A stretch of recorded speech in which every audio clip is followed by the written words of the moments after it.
मी पाटील आहात हे सांगितलं आणि साहित्यिक पाटील आहात ही तुम्ही सांगितलं। कदमांचं आणि पाटलांचं चांगलं नातं आहे। कदम पाटीलच्या पाठीमागे, कुठल्या पाटांच्या मागे ते फक्त 4 जूनला कळेल। आणि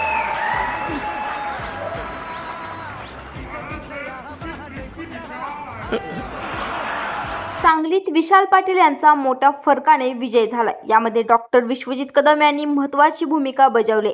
याबाबत विशाल पाटील यांनी सर्वच काँग्रेसच्या नेत्यांचे आभार मानले।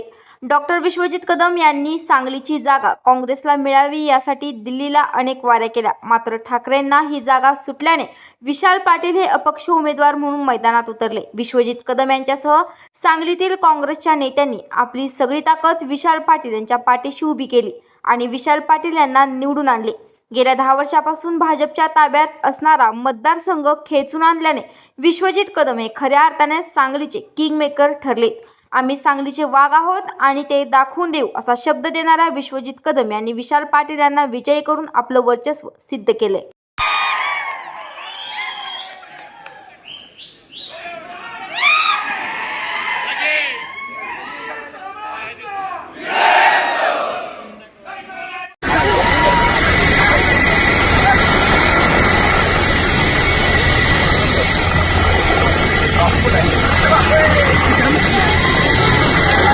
उचलून घ्या म्हणाव।